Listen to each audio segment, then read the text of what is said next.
Muchas gracias, amigo. Muchas gracias a Jansen, muchas gracias disculpe su nombre, se me fue. Héctor, por recibirnos aquí en la biblioteca. Muchas gracias, de verdad, un espacio para mí privilegiado. Bueno, muchos de los que me conocen como músico, pero como decía en la introducción, desde el año 2008 que escribo, digamos, en serio. Y esta oportunidad, esta invitación que me hizo Mauro ahí, un gran amigo también, al que le doy las gracias también por este espacio, es muy emotivo para mí porque yo, aunque he hecho un par de lanzamientos de mis propios libros, es rara la oportunidad en que he podido tener un encuentro con el público directo para leer mi propio trabajo. He editado, como decía ahí en la presentación, libros de otros y he presentado a otros amigos. Pero siempre da como ese lindo pudor, digamos, de presentar algo tan íntimo ante las personas. Siempre se siente ese nervio, ¿no? Aunque pasen los años y aunque uno se sienta muy ya curtido. Preparé un breve texto introductorio y procederé después a leerle, a compartirles el poema Los Cantos del Secano, que fue escrito entre los años 2015 y 2016, publicado en 2017, y que fue escrito a partir de la obra musical de Esteban Correa, que escribió una obra para orquesta que nosotros interpretamos en la orquesta, y a partir de esa obra, de esa escritura, surgió el poema, que es el que leeré completo, un poema no tan extenso. Y la segunda parte, digamos, de la presentación serán poemas inéditos, que nunca han visto la luz, que no conocen público todavía hasta este día, así que será una primicia, espero. Paso con el texto. Es muy sencillo, solo quería decir estas palabras antes de poder empezar. Escribir un poema es un acto de amor profundo, y aún más gratuito incluso que el de hacer música, tomando en consideración, por supuesto, los modernos conceptos que tenemos de estas artes, que en su origen eran una y la misma. ¿A qué me refiero? La música puede ser un trabajo, una profesión. Es decir, hacer música puede llegar a ser un acto de profesionalismo y no una expresión profunda del alma, en algunas oportunidades. Como músico profesional, doy fe de ello. En otras palabras, en música no siempre se junta la inspiración con la transpiración. El poema, por el contrario, jamás puede ser profesional, jamás puede ser funcional. Si por alguna razón se lo intenta, se da a luz a un ser nacido muerto, un engendro sin vida ni destino, al que solo le espera la desaparición. El poema siempre nace, recordando a Rilke, de la más profunda necesidad. Es urgente, debe ser hecho, cueste lo que cueste, y se lo hace con amor, lo que no implica, por supuesto, que dicho hacer esté exento de dolor. Jamás el amor es lecho de rosas. La poesía no da de comer, es más, la poesía nos lo exige todo, lo pide todo de uno. En ello no se equivoca Zurita. De modo que el hecho de que existan poemas, de que se escriba poesía, ya es un milagro maravilloso. Sin importar en qué se gane la vida el que escribe poesía, incluso si lo hace en el mundo de las letras o de la academia, lo cual podría otorgarle una falsa sensación de seguridad y de competencia, siempre estamos a la intemperie a la hora de componer un poema. Todos somos aprendices, incluso aquellos más laureados. La musa nos pone a prueba, nos deja desnudos para ver si somos dignos de un vistazo a lo eterno, de un momento de sagrada lucidez. Y así, si todo poema es un acto de amor, también es un acto sagrado, una aproximación de lo indecible a lo decible, un esfuerzo siempre fallido de traer el cielo a la tierra, de cuadrar el círculo, de darle medida a lo inconmensurable. No existen entonces, no pueden existir los poetas profesionales. Todos somos principiantes ante la poesía. Todos somos principiantes cuando nos enfrentamos al vacío, ya sea de la página o de la voz, antes de trazar los primeros signos o modular las primeras palabras de esos versos iniciales. De modo que aunque para el músico sea posible tocar o componer para ganarse la vida, el poeta escribe o recita para vivir, porque no le es posible vivir de otro modo, porque en su poesía, literalmente, se le va la vida.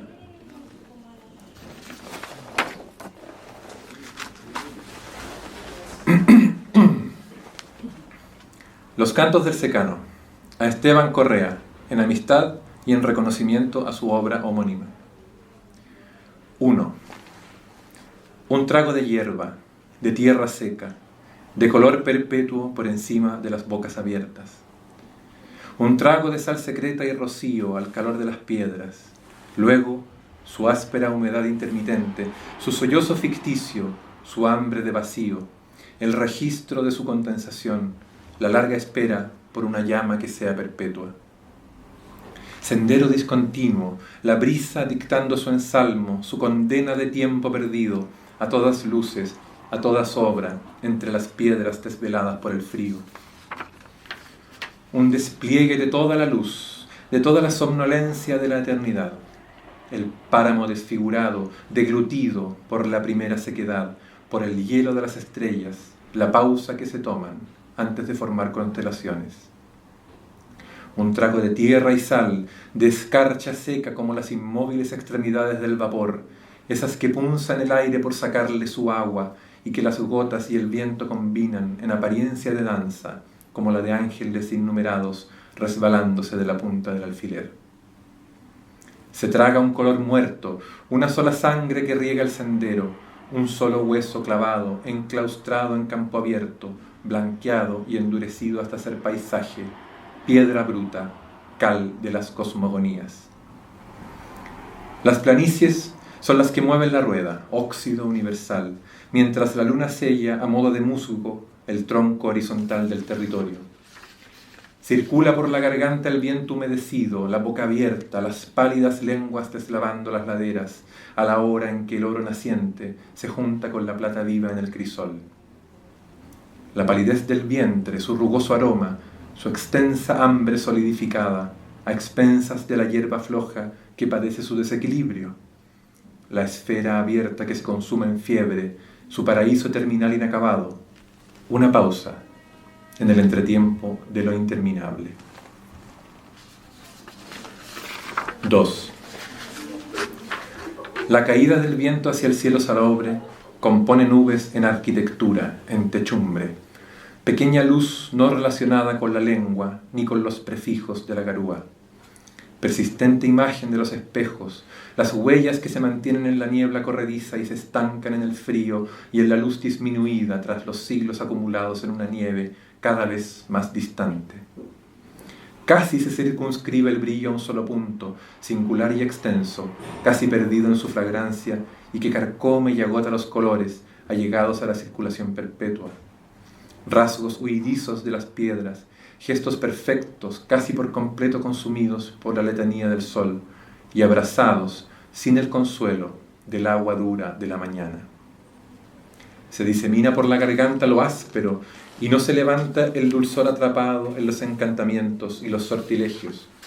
La niebla murmura su alfabeto a pesar de los ojos ávidos de penetrarla, de romper su velo nupcial y componer el caldo especular, componer los cauces perdidos, las sombras disueltas, las lenguas, componer los secretos reflejos. Piel curtida, los ríos secos, crisoles de carne desaparecida, disuelta en el color permanente, fragua incompleta para concebir, canales vitrificados para dar a luz. Garganta pesada que ignora el futuro, convertida en paso cerrado a perpetuidad, perfil rocoso, protuberancia suplicante, membranas de hilo sujetándose en una maraña casi estable, en una casi permanente madeja, con su aire bien lejos del universo. Limitada por la superficie, la expansión de una incipiente arquitectura de cáscaras se fija en lo que queda del horizonte, en lo que queda de los arreboles marchitos. La imparcialidad de la línea del horizonte se refleja en lo hondo de los valles.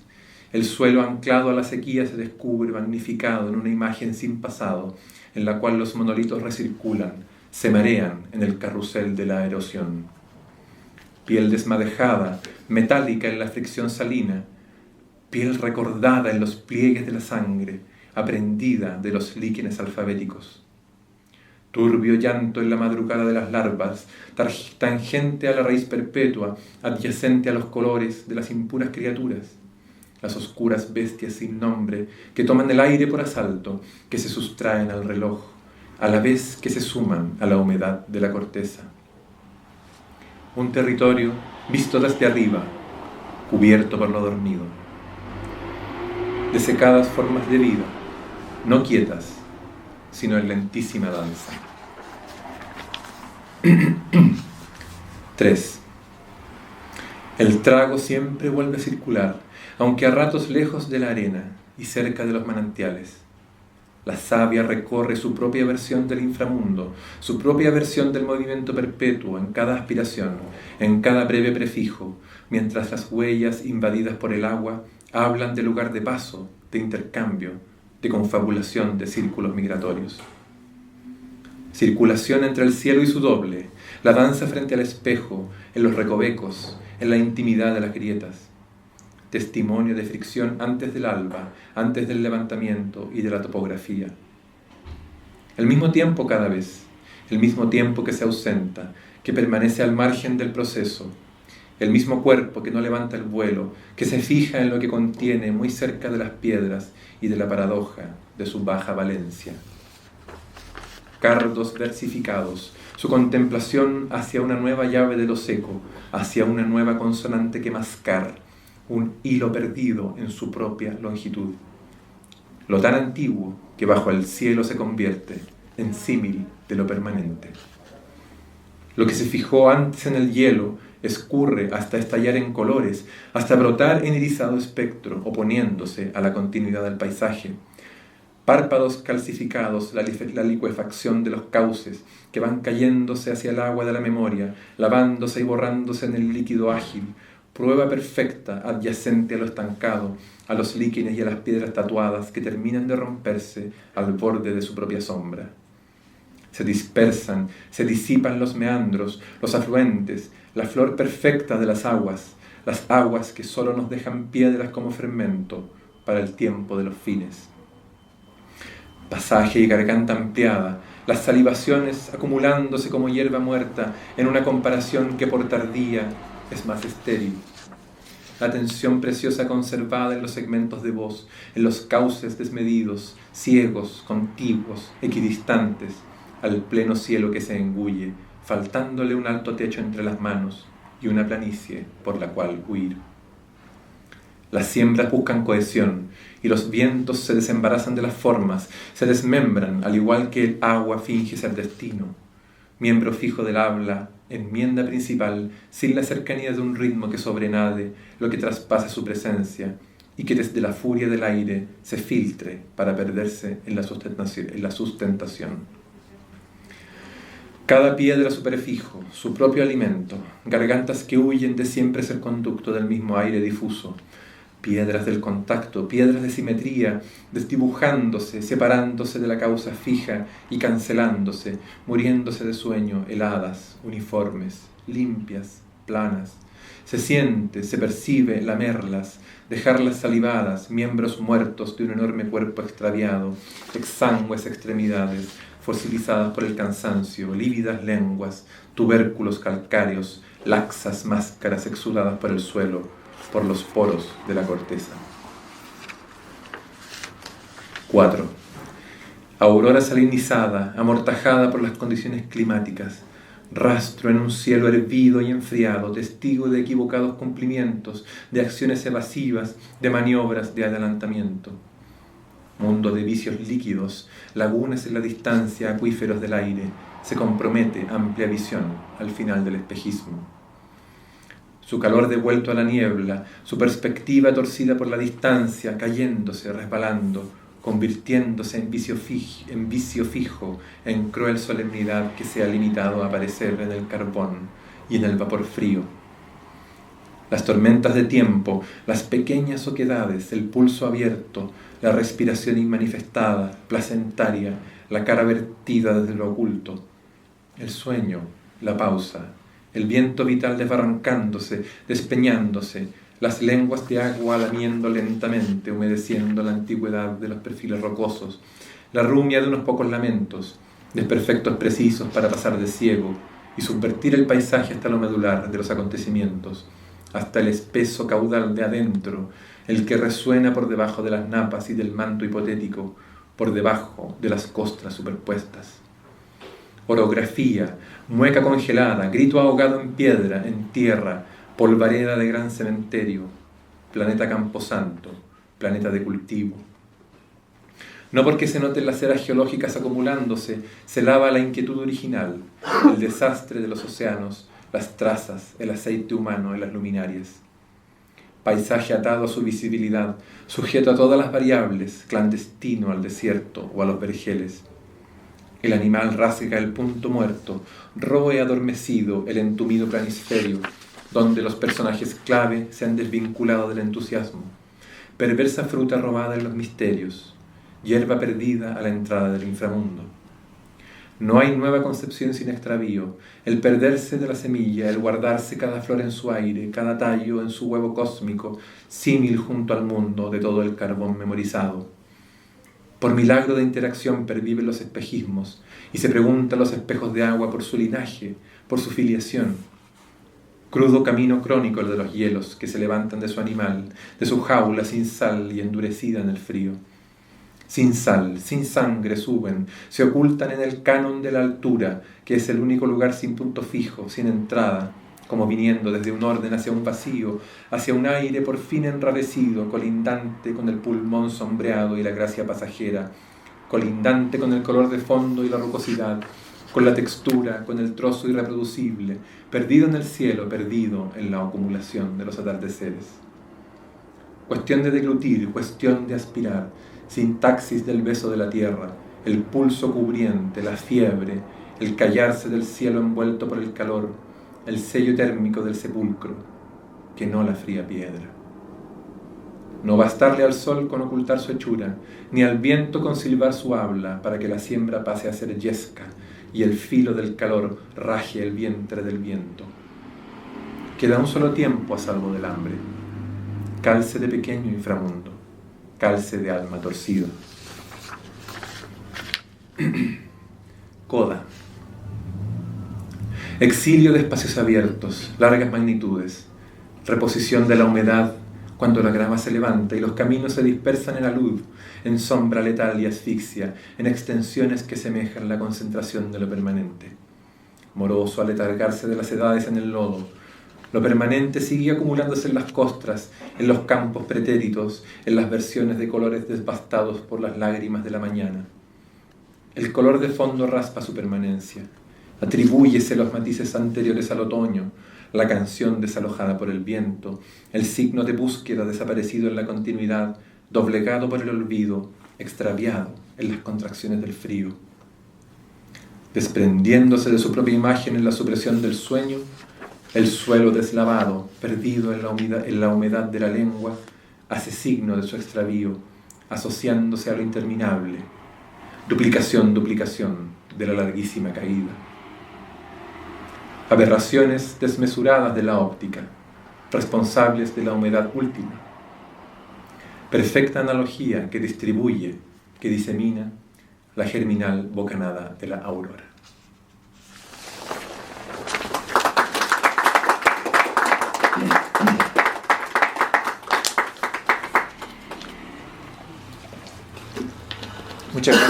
Muchas gracias por su cariño. Antes de continuar con los inéditos, que son breves, este era un poema muy extenso, quería solamente comentarles un poquito acerca de mi visión respecto a esta poesía, que a lo mejor puede resultar también nueva para algunos. Si tuviera que definir mi poesía o ponerla en algún nicho, que no quiero, pero si tuviera que hacerlo, me obligara, tendría que ponerla en el nicho de la poesía que le llaman hermética, ¿no? La poesía que está bien cerrada, que ostenta o que en sí misma significa significados mucho más profundos de los que la letra a veces muestra. Y puede ser un poco abstrusa y puede ser un poco difícil de aprender a la primera, sobre todo cuando uno la escucha y no la lee. Pero Este poema, ¿por qué decidí leerlo? Porque considero, en mi modesta opinión, ¿no? que es un poema que ha sido largamente trabajado y elaborado, y en el cual hay muchas aristas que se pueden sacar. Entonces quería compartirlo por eso. Y los poemas que voy a leer a continuación también se enmarcan dentro de esa tradición, pero al ser poemas breves, muchas veces la resonancia que dejan es mucho más amable que la de un poema extenso. Estos son poemas que están en infinidad de libretas. Yo soy un coleccionista enfermizo de libretas, tengo más de las que puedo llenar. Y voy desparramando poemas por todas ellas. Y a veces llevan 10 años de libretas, en que nunca he publicado los poemas de esas libretas. Y he empezado a recopilarlos con miras de hacer un libro de recopilación. Y estos son algunos de esos poemas de una de esas libretas, ¿ya?, que les quiero compartir. Los diamantes son silencio comprimido, sedimento redimido en transparencia, respiración vertida en lágrima, sal hecha deseo, desierto frío, agua lenta.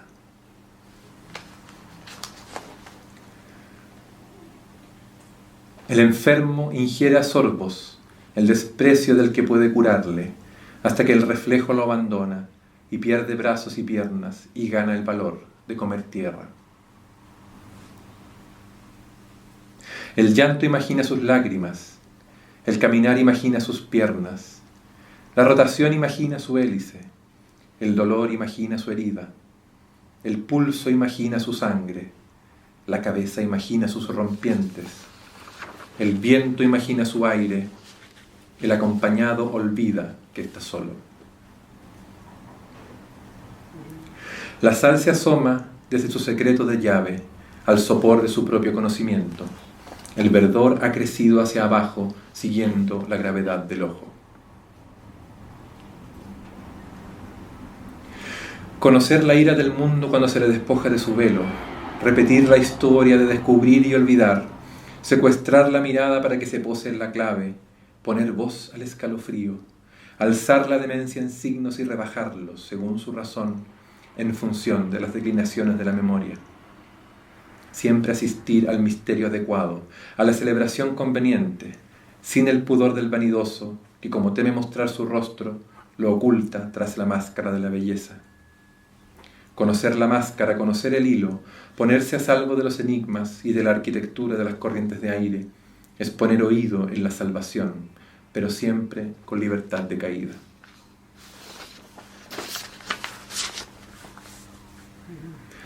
La superación de la gracia como forma de magia ilimitada, el poder del tinte, la dulzura de su penetración, que avanza contra la demencia y destruye los límites de lo pensado, que quiere ser infinito.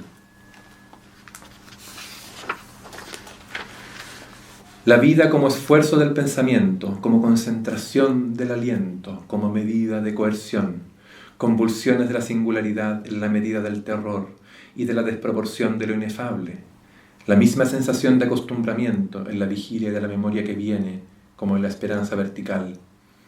Guerra de la tierra fértil, del agua de la huella, que subraya cierta luz de las palabras, cierto reflejo intermitente, borroso, en los paladares de la intemperie.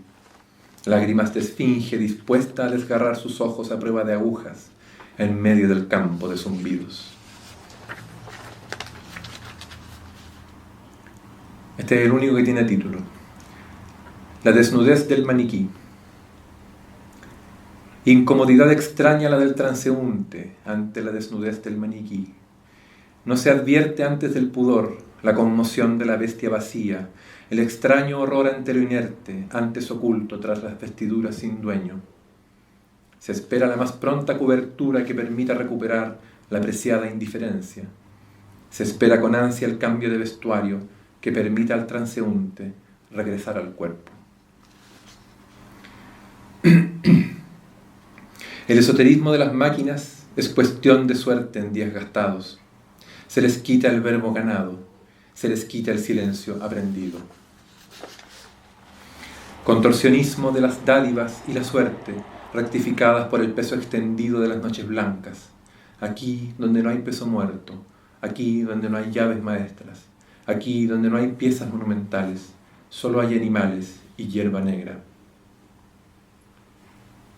Refugiarse en la coherencia de la circunferencia, recular tras la absorción del calmante, reintentarse en la circulación de las bestias, reingiriendo de la herida sangrante, perpetuarse en la asignatura de la mañana, cuando no hay aire más fresco que el que acaricia el cuerpo en caída libre.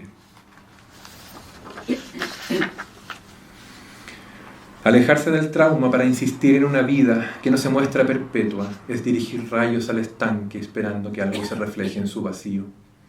Insistir en las dádivas infecundas, en todo lo volcado hacia el exterior, insistir en las razones para haber muerto, gesticulando desde la cuna. Leporinamente dividido el gesto, la vasija de carne enmienda su sexo a la espera de la fecundación transparente perpetrada por el arrepentimiento. Una sola diferencia impide el desbande. Las causas permanecen sombrías al lado de la fresca curvatura, enmascaradas por el adelantamiento. Los espejos llevan espacios reproduciéndose a la velocidad de metros cúbicos y manecillas. El esfuerzo métrico reconocido de las nubosidades y los colores, almácigos del aumento. Injertos de la óptica en las cavidades en desuso, los huesos curvándose en repentinas emergencias, el salto olvidándose de los misterios. Causas del músculo en los desiertos, causas del hielo pubescente, el esquisto atolondrado enmendando la sedimentación, cumpliendo con el transcurso y los requisitos para volar hacia los 7 años de mala suerte. He olvidado el nombre de mi nombre. He perdido el cuerpo de mi cuerpo. He olvidado el sexo de mi sexo. He abandonado el sabor de mi sabor. El nombre usurpa el fondo. Las apariencias pervierten la mirada. La muerte permanece como de costumbre. Todo queda abierto, a excepción de los párpados. En mi prudencia he marcado los puntos que difieren entre una cosa y otra de las que se toman, asfixiando a todas aquellas que se dejan. En la fractura de las antiguas notas, el código se va descomponiendo. El hedor aumenta, inflamado por la enésima postergación de la más inusual de todas las correcciones. Estamos hablando de un fenómeno directo, a salvo por completo de cualquier vicio de completitud. Una música abierta al ojo y cerrada a la memoria. Escritura de una serie de presentes, todos salidos de la actividad enzimática, puestos al servicio del trazo y del hueso silencioso. La desmitificación es un espejismo peligroso.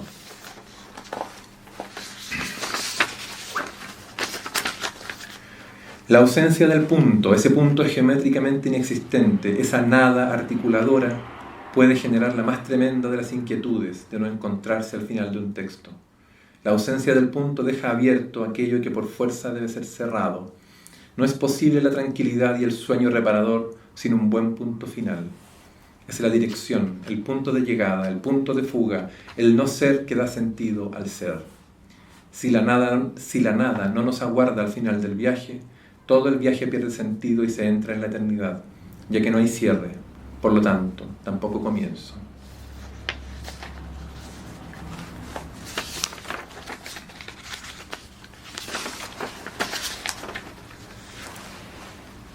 Una saciedad acumulada en el entrecejo, hundida en larvas rudimentarias, libres de la premura de los terceros ojos, y la masa puesta a sotavento. Los hilos del insomnio conmueven a las multitudes incapaces de notarlos, ratifican la duplicidad de los cadáveres, las naturalísimas formas capaces de resistir los cataclismos y las estratificaciones del tiempo. Lo vivido parcialmente se mantiene al margen de los sueños, se mantiene externo a la caja, adyacente a los muros y a la humedad. Lo venido desde la paciencia del mundo, lo venido completo, denso, sin posibilidad de disiparse.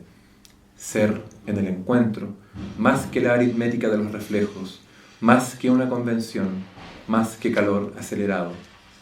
Caber en el propio vicio de construirse, evidentemente fingido, por completo depurado y vertido en la maquinaria de su ascenso. Luminarias intactas del propio suelo, la propia piedra del asombro a un costado.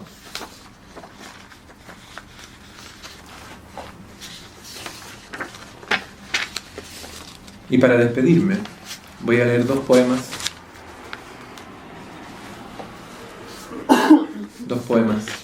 muy queridos para mí.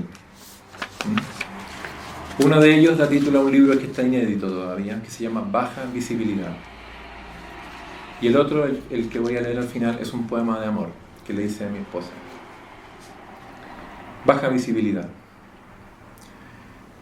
Nubes negras que presagian la ruptura del color, una mera elaboración sin forma en remedio de las miradas opuestas.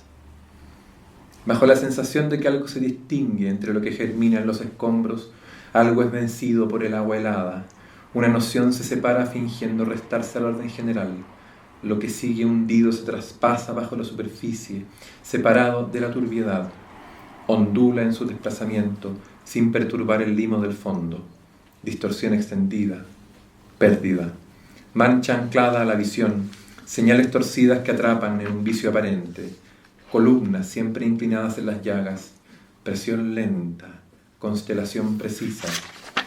El cielo oscuro desciende a vagar por la superficie, se cuela en las grietas frescas, prepara emboscadas en los intersticios profundos. Latencia cruel la comprensión. La transparencia confusa determina que no se perciban las sutiles relaciones. Espejismo de una razón que comprende, espejismo de horizontalidad.